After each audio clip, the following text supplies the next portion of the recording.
Don't worry. This won't last long. Oh, this better be good. I don't have much time.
Hey, they told me you were tough.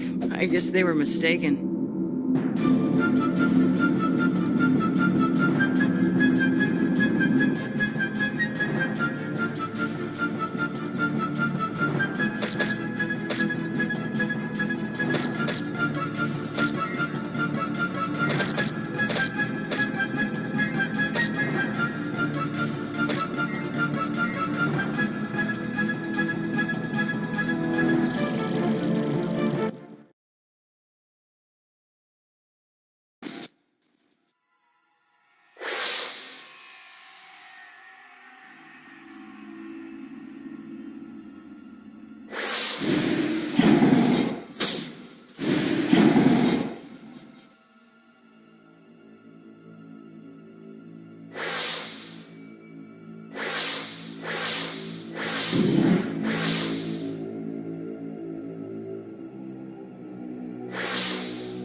It is sometimes difficult to define normal.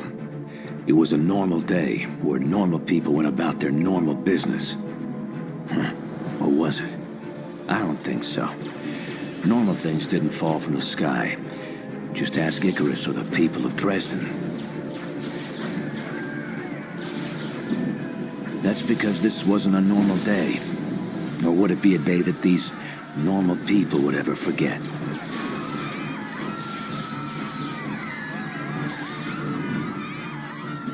Some were more frightened than others. This man knew that his world would collapse. In the back of his mind, he had feared this for a long, long time. Must have been how David felt when he stood before Goliath.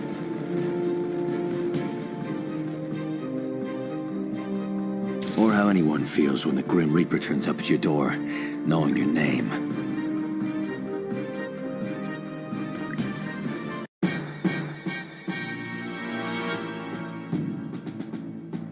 The first rule of thumb is never believe everything you hear.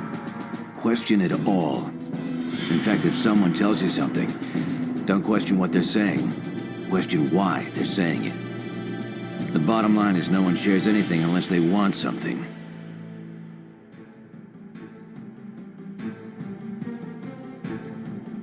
History is written by the winners. It is made, created by the ruling class.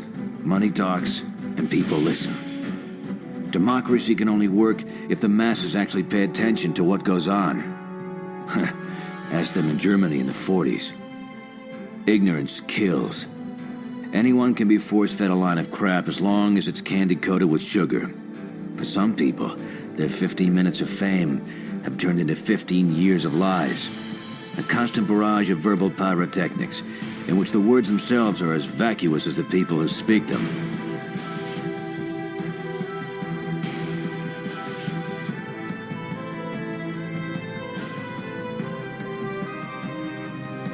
Thank God, actions speak louder than words. Real heroes do exist.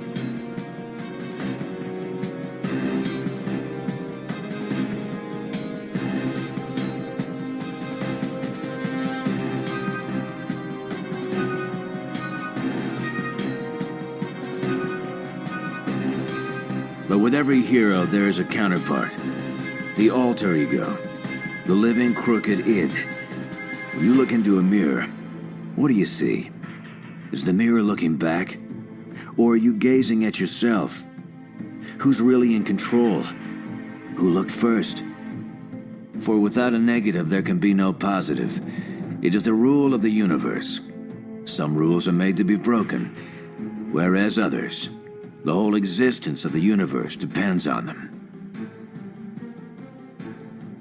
Sometimes, there are those that are even willing to forgo all that. But blame should never be pointed only at individuals. Rarely can a single being act without an audience. They both feed on each other. People allow things to go wrong. Tragedies are created by a series of events, not isolated incidents.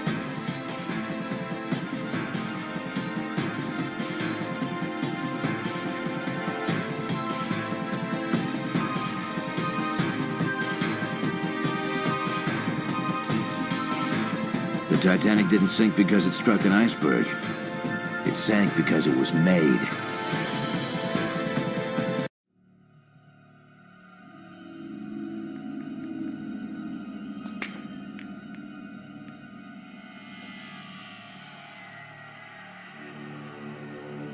The whole concept of a barfly is being able to disappear. Yet, somehow, there are those that won't let you.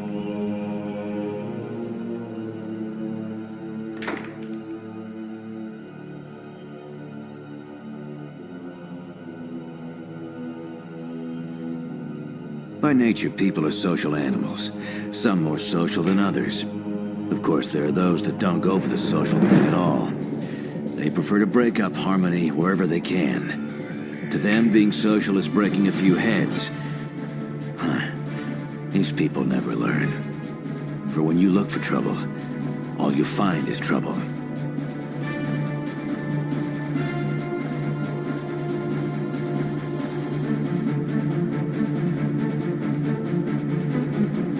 Not necessarily the kind you had in mind.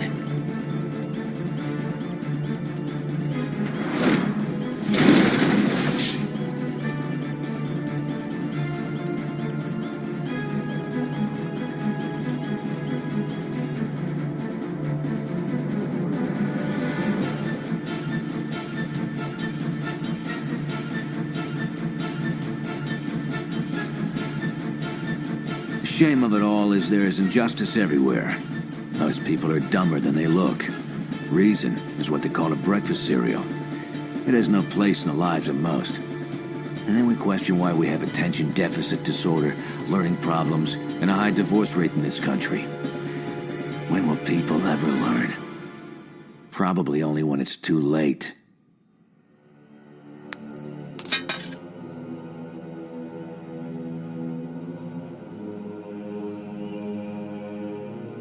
Fortunately, every possibility is also available in this universe. If there is a chance, then it can happen. If things can change, then they no doubt will.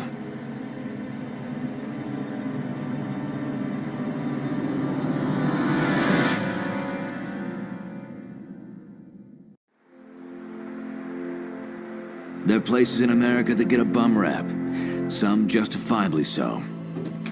And what these reasons are reasons for everything.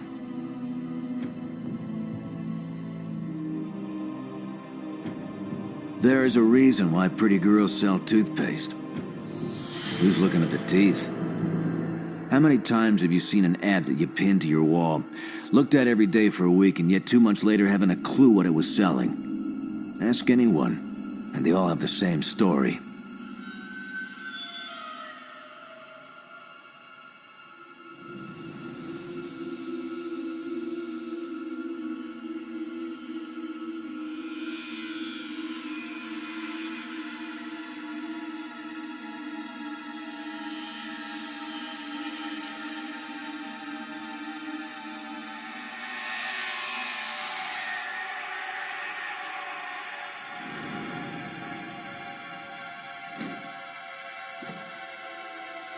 Authority also has a way of striking fear in others. Hey, look, no one wants to get caught with their pants down when it happens. The syndrome called tunnel vision sets in.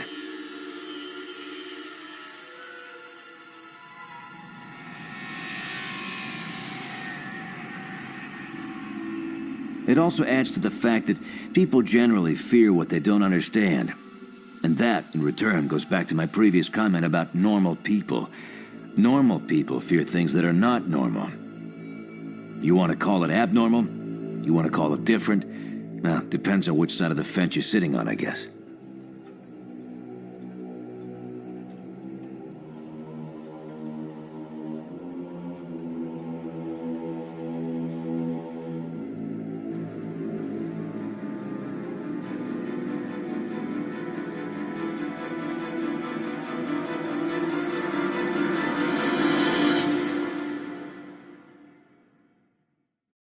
But enough of the rhetoric. Let's get to the real game.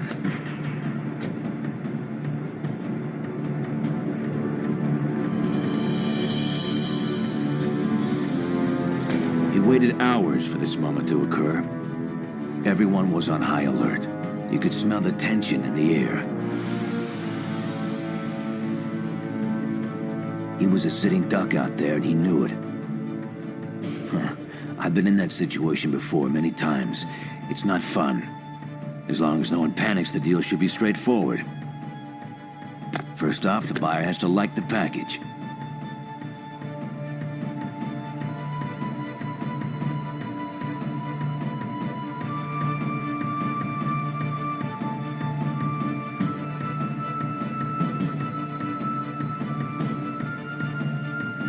The foundation of capitalism is buyers and sellers. The price is dictated by demand. In some transactions, there are no guarantees, so you have to bring your own. He planned for moments like this.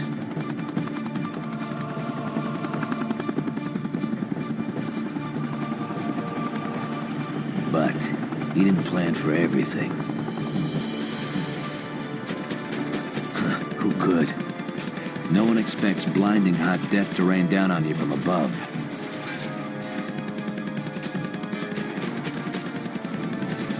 Or the people that you knew and trusted to be killed before they hit the ground.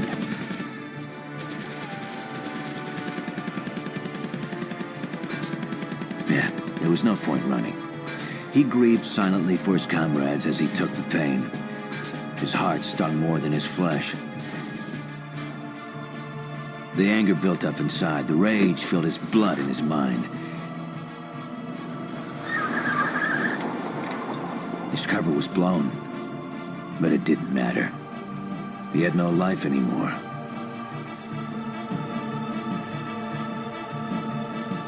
Once again, he had been betrayed by existence. It was futile. He wasn't allowed to care. But there was light at the end of the tunnel, and she stood at the exit. She didn't have to ask what he was thinking. She knew.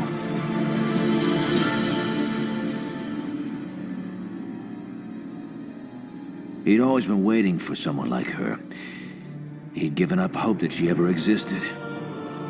Now he could live again.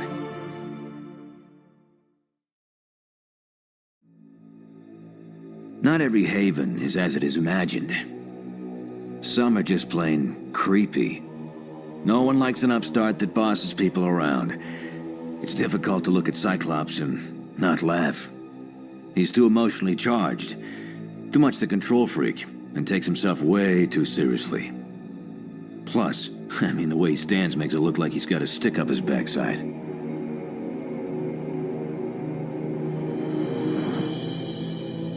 And yet they stood there and listened like polite students. Colossus wouldn't worry. He could take him down if he needed, but Beast never liked to be patronized.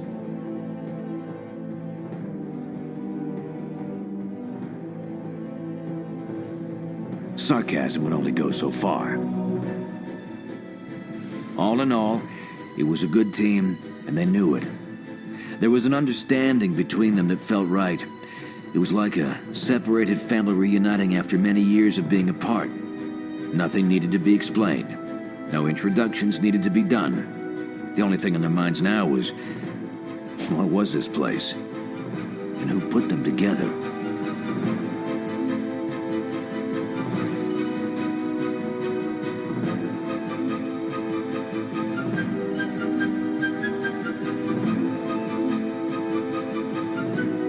It wasn't about trust. It was about understanding. Even when he heard the voice in his head, it made the whole experience that much more mind-blowing.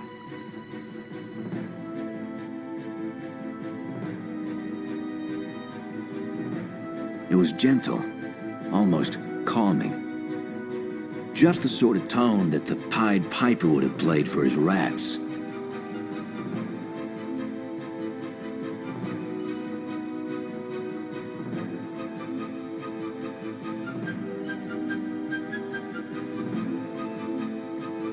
No one had called Beast a friend before, or offered him drinks from a floating tray.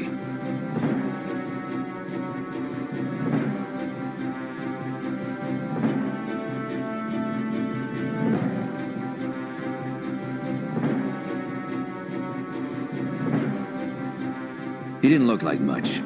The wind would blow him over if he wasn't in a wheelchair. But hey, he was the boss. He had a gentle look in his eye. Probably would fail miserably as an apprentice, but this was his show. He was in control and he knew it. He didn't have to show off.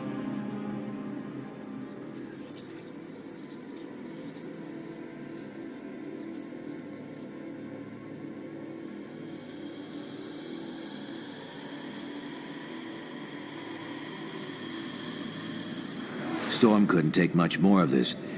It wasn't in her rebellious nature to accept everything at face value. She was street smart, and it showed. Even though this Xavier wasn't a threat, what was his game?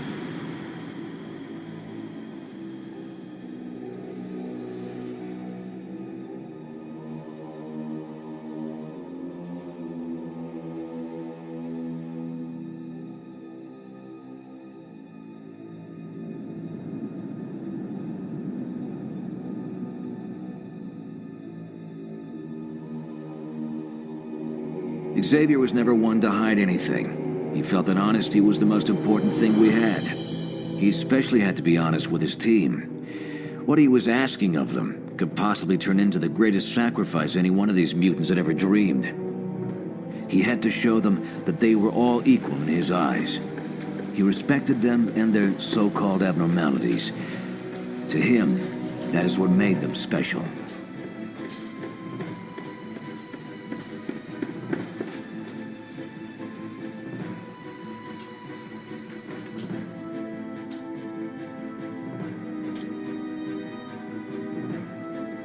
He'd told the tale many times before. It was less painful now. In some ways, it even seemed like it was someone else's memory.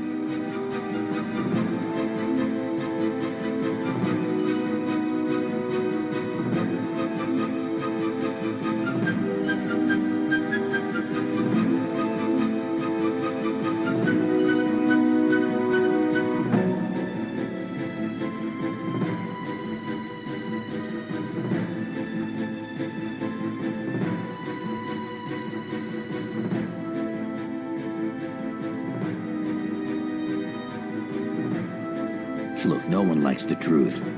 Most of the time, it's harder to fathom than a lie.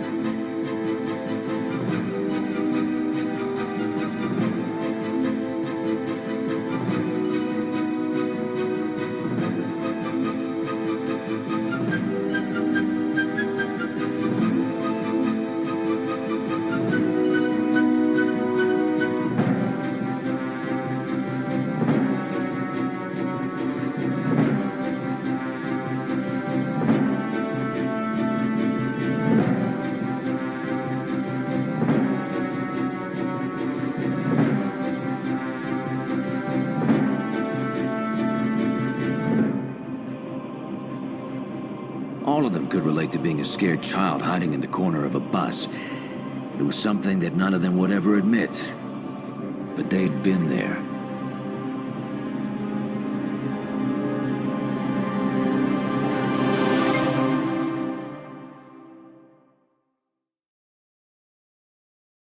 The first mission with a new team is always a little nerve-wracking. One can only hope that everyone does their job. But I've been in too many situations where I've been let down. Too many promises have been made as individuals tend to overestimate their abilities. I've even seen the biggest loudmouths turn into gun-shy cowards. But this team worked well so far. Like clockwork, they played the roles perfectly until the real trial would begin. That's when it really counts.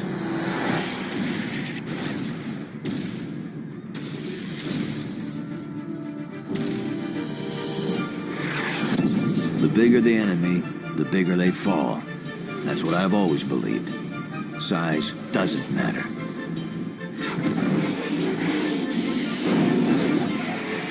It may be another thing to be fried in a bus, but I've had worse.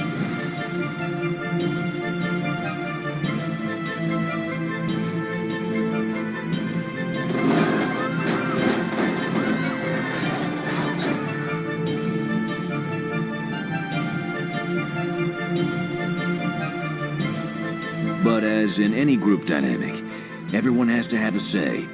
That's the only problem with democracy. It tends to be slow. Ask any tyrant. One leader, one command, one order. Take away protocol, and you got nothing.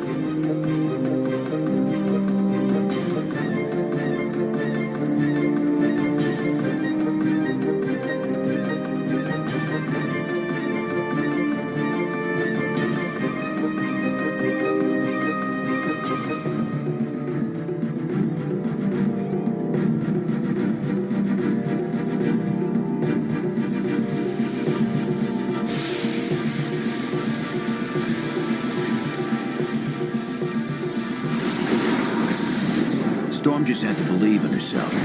No one else in her past ever did. So why should she?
the shadows that was tired of running. He'd taken all that he could take and he was exhausted. Now it was his turn.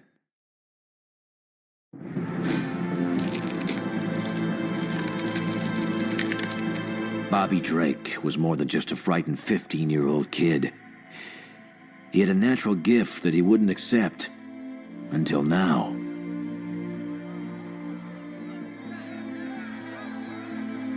It was Bobby's shining moment. He never felt victory before. But it would end.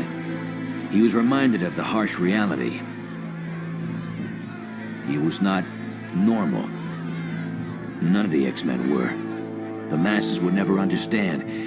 It's easier to blindly hate than accept something different, but... and I've said this all before.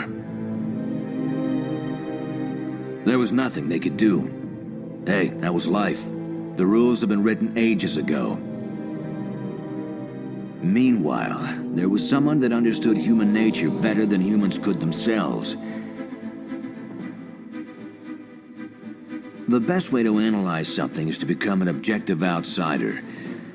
To Magneto, he didn't have to become anything. He was an outsider. No matter how many times he tried to fit in as a child, he wasn't allowed to be like the rest of the kids. He was a victim of the human condition. The history of evil dictated no other path for Magneto as a boy. His fate was signed, sealed, and delivered on the day he was born. He'd grown up now. Tolerance had disappeared somewhere in his teens.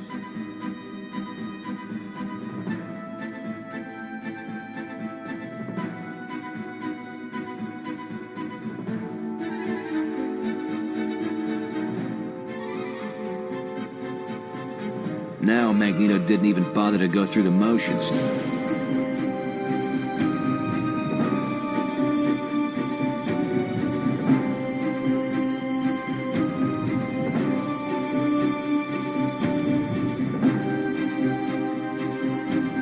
He despised everyone equally, as long as they were human or against him. They were the enemy.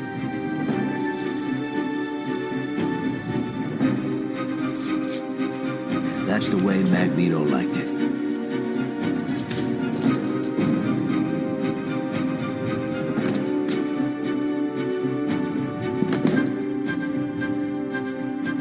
He'd killed so much that it often became boring.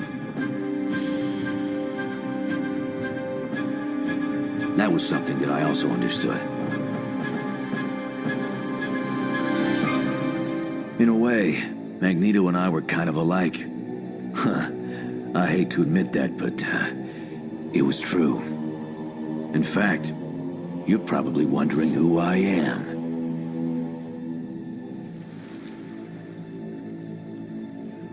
Well, here's where I come in. Surprised? Who'd you think it was, bub?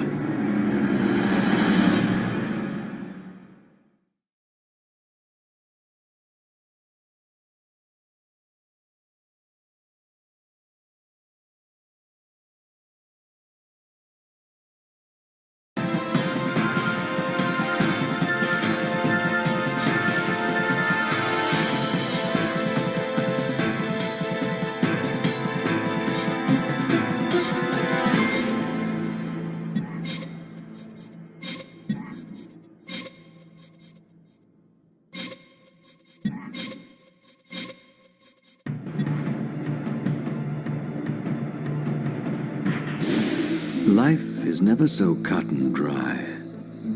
History is made from a series of unexpected events. Nothing can be planned. It had appeared to be a normal scene. A happy couple pleased with the birth of their firstborn, a son. The father's prayers had been answered. He had a boy. It didn't matter to her whether it was a boy or a girl. Motherhood had been her dream for as long as she could remember. But there was something different about this child. They both knew it, but never shared their thoughts. Even the child knew that his life would not be normal.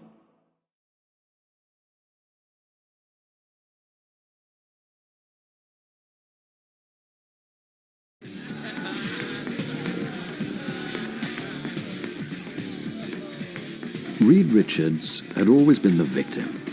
In every school, every bully chose Reed as his personal scapegoat for the miseries in life. It was easy to pick on someone who was weak, but Reed had a guardian angel that almost always came in the nick of time.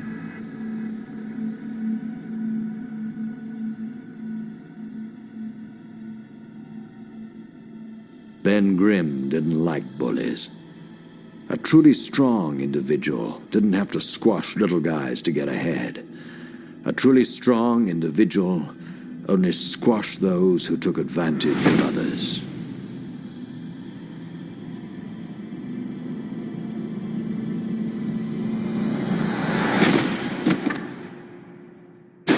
Once again, Reed had been saved by his friend. It was humiliating how many times Ben had to come to his rescue.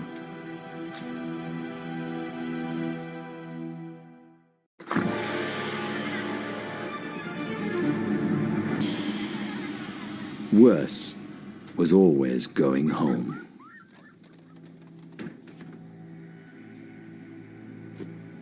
Reed's father was disappointed in the way his son had grown up. This was not the boy he wanted. Instead, his father took a shine to Ben. Ben reminded him of himself when he was younger. Reed's father seemed to forget that he was never a savior for the weak like Ben was.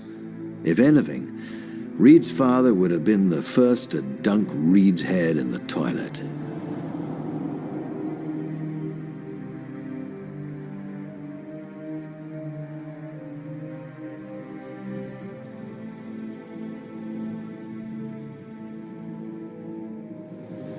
It was difficult for Reed to listen to his father praise Ben. Whenever his father spoke to him, he always had a different tone in his voice. He was always upset over something, the way Reed talked or what he said. He hated how Reed dressed. He didn't like the books he read. He didn't understand why Reed never wanted to watch football or basketball with his old man. It all amounted to the same thing. Reed was not the son he wanted. One thing you get when growing up in a family like that is a skin as tough as leather. Reed had one thing that his father could not destroy. He had his mind to escape to. His mother understood him better than he understood himself. She wanted to listen. If only he would say something that she could listen to. She could guess what he would say, but he never would say it. So all she could do was keep praying that one day he would. He might have, too, if his father hadn't walked in. He would never understand. In life, there are always those who are unable to see the future. They are generally the same people that stifle progress.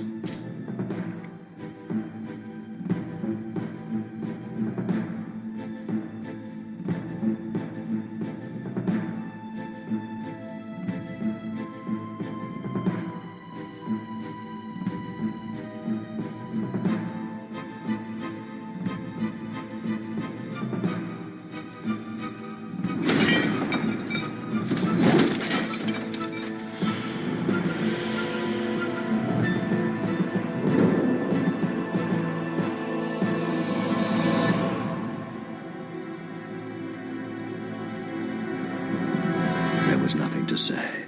What words from his mother would ever help? But Reed was a survivor. He had to be. Life goes on, and so does creation. It didn't matter that Ben didn't understand Reed's work. It was about the specifics.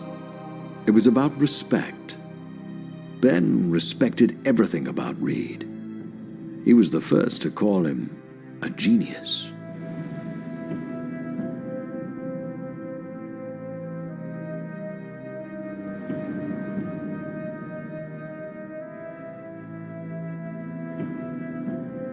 Ben took everything with an open mind. It was in his nature to observe everything about a given situation first before making a comment or getting involved in it.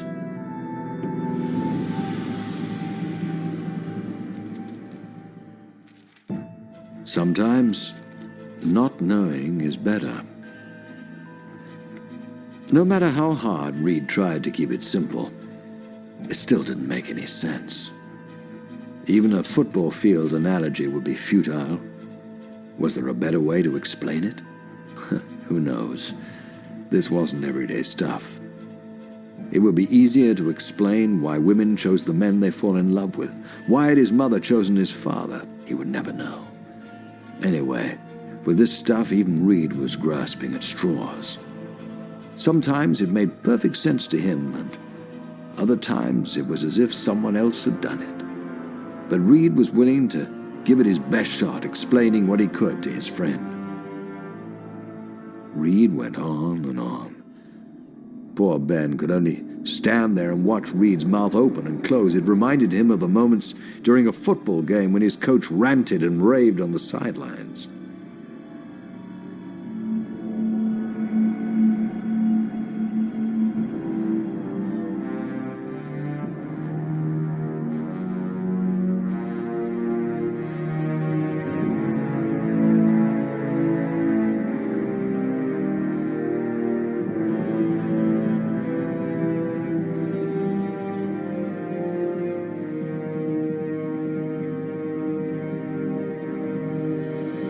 Ben must have missed that class. If Ben ever felt something all around him, it was time for a shower.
Finally, there was something tangible for Ben to grasp.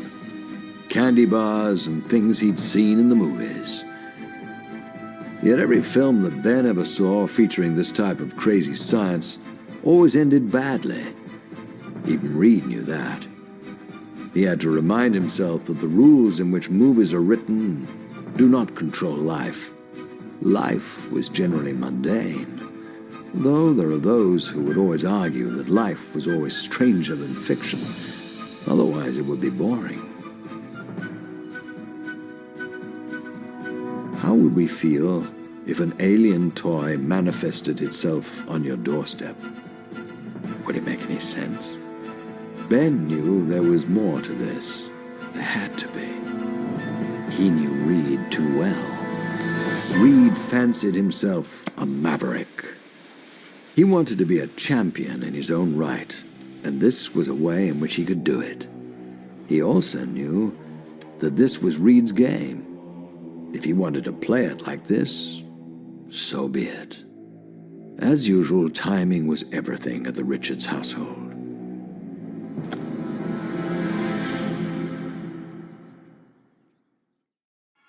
Interruptions always came at the worst moments, always catching Reed off guard. Reed's sister was a regular tabloid reporter, searching for an ugly story. And she loved playing the true blonde. She was a natural. The thing with Enid was she was like most women. She never took no for an answer. If she wanted something, she was going to have it at any cost. Reed hated being told what he could and could not do, especially when it involved blackmail from his little sister.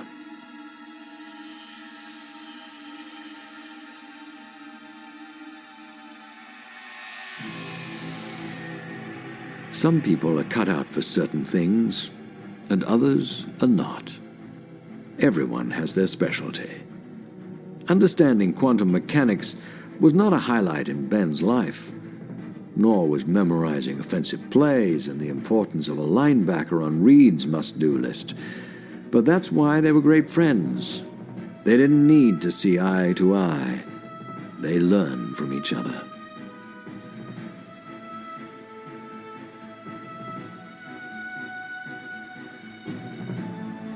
It didn't always work out, though.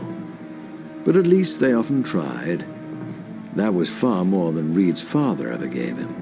Yet Reed constantly reminded himself that it didn't matter. He would be better than that. He had his work.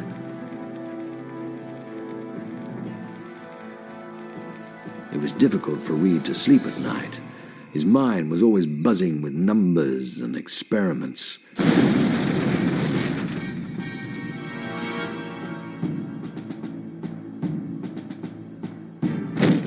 Reed's father thought a comet had hit the planet. At least for Reed's sake, it better have been caused by some outside force. If it wasn't for Reed's mother, there might have been a murder that night. To her, all that was important was his health.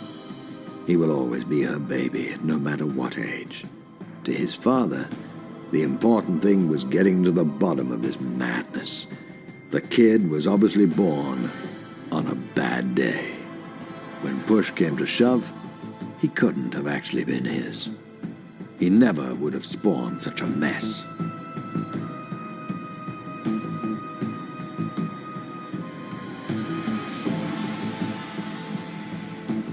It was easier for his father to yell than to listen. Every time he listened, he got a headache.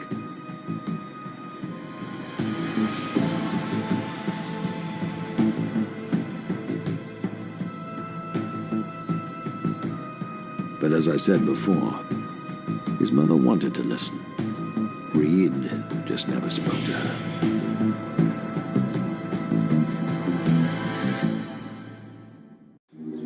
There was only one thing Reed lived for, and that was science.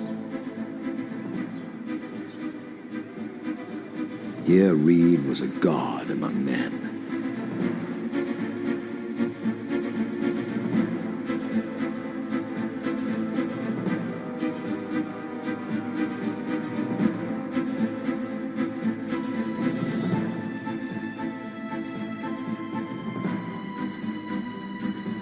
Reed was well beyond the other students. They were obsessed with the way magnets worked or bought home science kits from electronics stores for 2 weeks' allowance. He wasn't the best public speaker. He had to stay glued to his notes or he couldn't talk.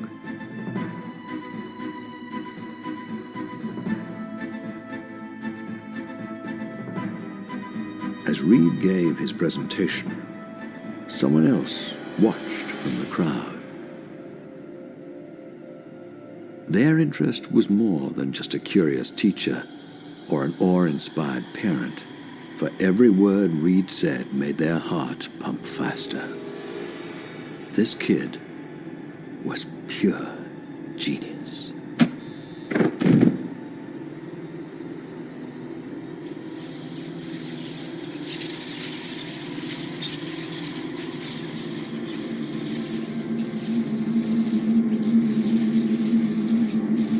And within that split second, Reed would never be bullied again.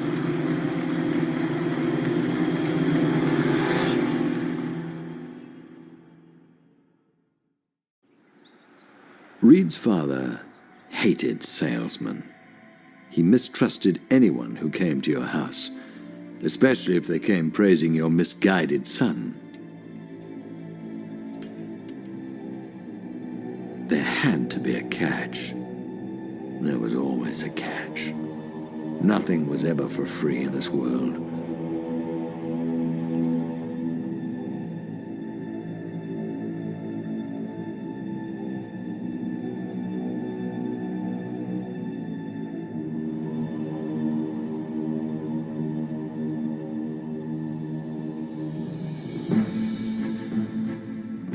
that was the way his father lost his money, and his father's father lost his money. It was not going to happen again. Especially from some wannabe hotshot in a beret. The guy refused to drink his coffee. What the hell was wrong with his coffee?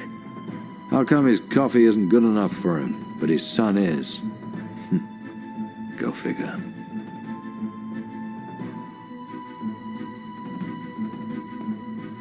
For the first time in Reed's life, his father was happy to have him.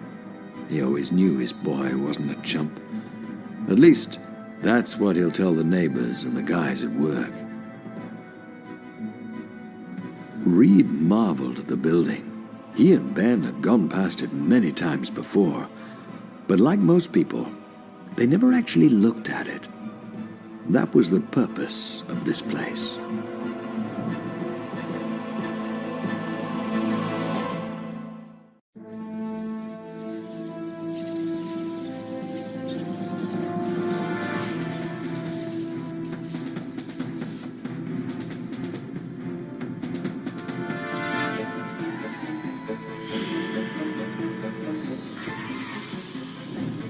Reed was awestruck by his reception. Here was a real scientist, over twice his age, shaking his hand. His father never once shook his hand. Plus, Professor Storm even knew everything about him and his work. He even had a pretty daughter. What else could one ask for?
This was the greatest day in Reed's short life.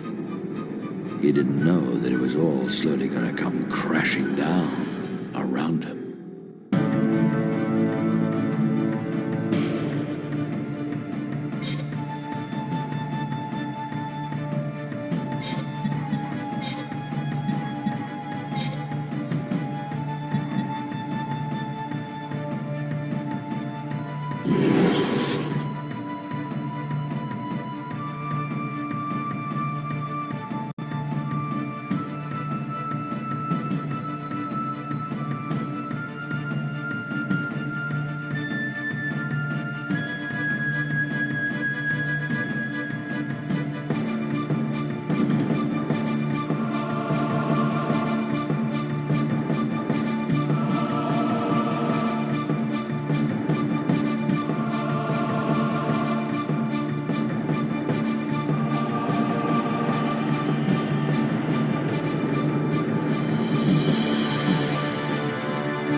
You don't understand.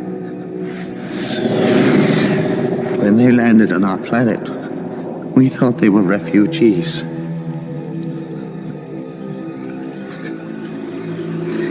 You see, feeling compassion for others, it is something that I have had to unlearn. in order to survive. More so-called refugees arrived. Slowly, they started to enslave us. All those that posed a threat were executed. Only I and a handful of other resistance fighters managed to escape. We needed to retake our home. We needed to build an army. I just wanted to save my people. That's why I made you. They're your people now. You're part of us. Forgive me.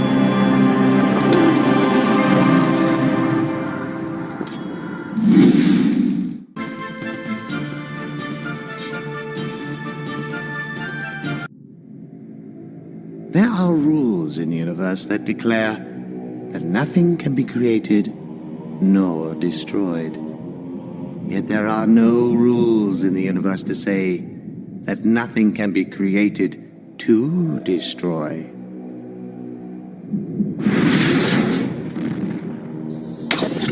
We are moments away from the final test. After this, Paragon will be mass-produced as our victorious army. You may begin. This final encoding will allow her to plug into our system. She will be joined to my cerebral network and be able to use whatever she needs from it.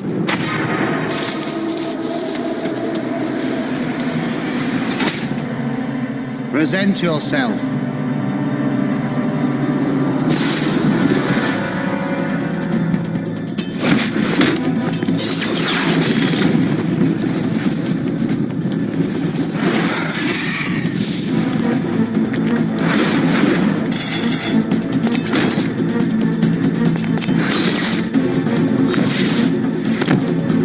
Stop her! We can't let her escape!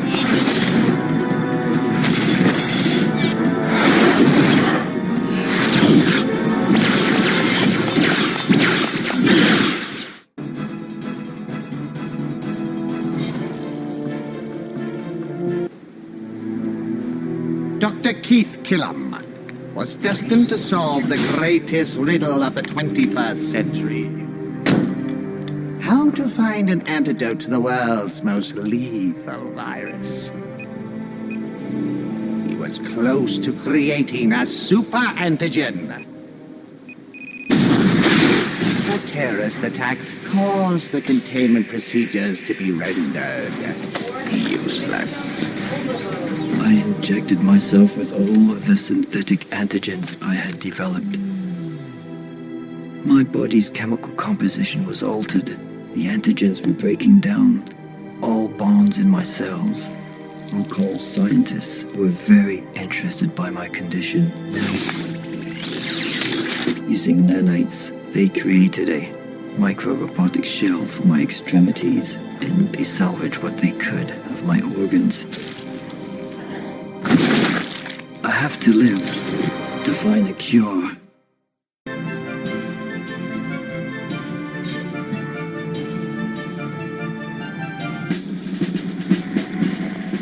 It was to be a simple mission. Drop a package in hostile territory. Precision was necessary. Our position was compromised. This wasn't expected. A chain reaction detonated the package and killed all of us. The gas kept our cellular tissues alive. And we became part of Rokel's most twisted experiments. Merging our body parts with huge cybernetic armored appendages. He fused our brains to an alien neural network. Upon his memories, and dark as demons became a waking nightmare. I became the ultimate warrior.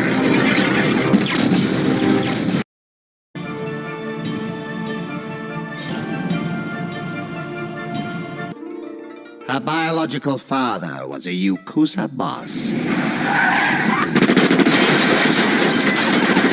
Forced into hiding after a public assassination, he was enraged to find out that Rico's mother had started a new life with the rivals clan. She gave birth to his daughter in another man's house. Feeling dishonored, Morimoto-san sought his revenge through fire. The maid returned in the morning. She found baby Rico miraculously in the middle of the burnt structure, without a scratch. My adoptive father was a brilliant physicist. I learned a great many things from him. My university research in cold combustion fuels was highly sought after. There was an accident. Everyone perished. Rokal seduced me with science. He turned me into the ultimate containment field by lining my insides with alien crystals. Fire was no longer my curse, but my salvation. I am Solera.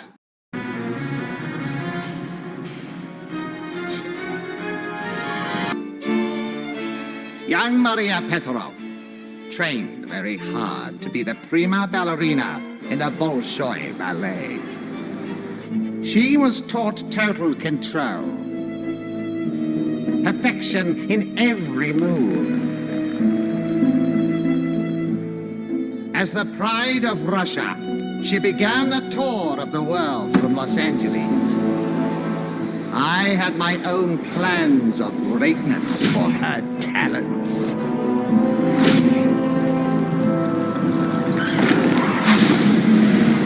Unfortunate event shortened my career. When Dr. Rokal came to me, he said that the other doctors were all wrong. He told me he could make me dance again. I believed in Rokal. As I dreamed of performing on stage again, he crafted seismic accelerators. He trained me to concentrate the seismic impact. I will now seek my revenge on the rest of the world.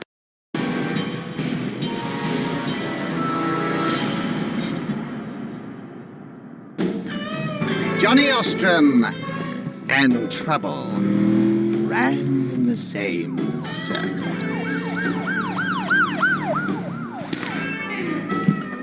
He was first in his class at this school of hard knocks. Some local kids were in the wrong place at the wrong time. The cops, they beat them to death.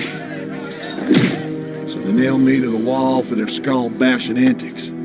John Ostrom, the state of Louisiana, condemns you to death.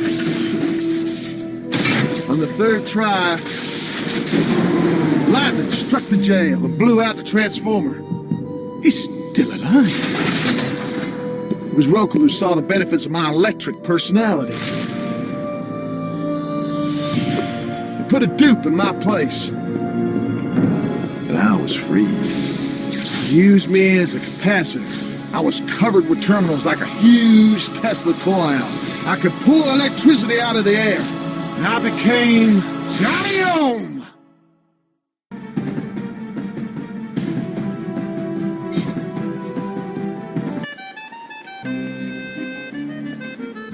Her father was proclaimed to be a fabulous entertainer.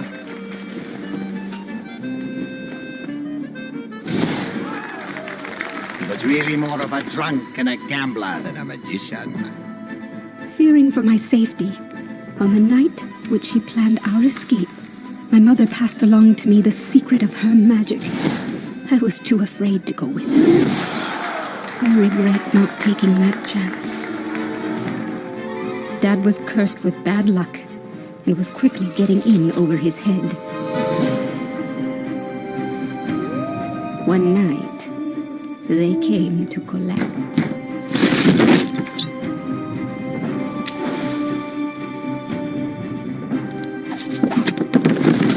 I used my mother's magic and fled for my life. I made a living by telling lies to the desperate.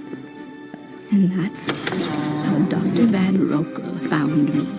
He told me he would reunite me with my mother, that he knew where she was. Rokel put a particle reactor in my hip which allowed me to teleport and transpose dimensions. Each time I disappear, I hope that when I come back, I'll be with my mother. Until then, I fight for that chance.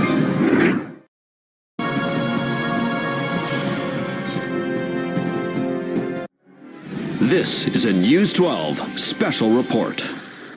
New York City under attack from unidentified forces. We join Claire Strauss live on the scene.